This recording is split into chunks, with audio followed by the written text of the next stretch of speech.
Primers nervis i primeres incerteses a la nova terminal de l'aeroport del Prat, tant pels treballadors com pels passatgers.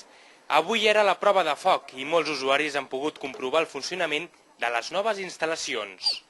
He hagut de demanar, perquè els panels d'informació al vol no estava indicat, almenys els de baix, els d'aquí dalt, i he vist que sí que hi havia el vol anunciat, però els de baix no hi estava, he hagut de preguntar. Enorme, no m'ho esperava. Veníem al taxi de Barcelona i semblava una ciutat amb els seus edificis i sobretot m'ha impactat molt veure la torre de control davant. Veure-la tan de prop m'ha sobtat.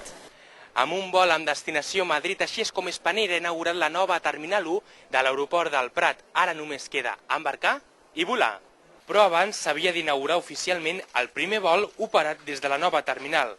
Parlaments i plaques commemoratives per recordar aquest històric dia. I minuts més tard, els primers passatgers embarcaven a l'avió direcció Madrid. Un cop dins, el comandant ha donat la benvinguda als viatgers. Buenos días, señoras y señores, les habla el comandante. Nos complace darles una cálida bienvenida a este vuelo de Spanair que inaugura la nueva Terminal 1 del aeropuerto de Barcelona con destino a Madrid. Esperamos que disfruten del vuelo y aprovechamos la ocasión para agradecerles habernos elegido. Després de 50 minuts de trajecte, l'aeronau aterrava a l'aeroport de Barajas. Allà, el president d'Spanair, qui també ha fet el vol inaugural, s'ha felicitat per la bona gestió de la companyia a la T1.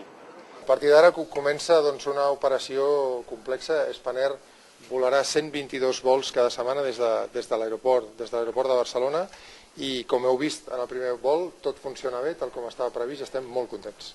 L'anècdota del dia l'han protagonitzat la bandada d'ocells que estaven a la pista i que han fet que l'avió s'enlairés amb 10 minuts de retard.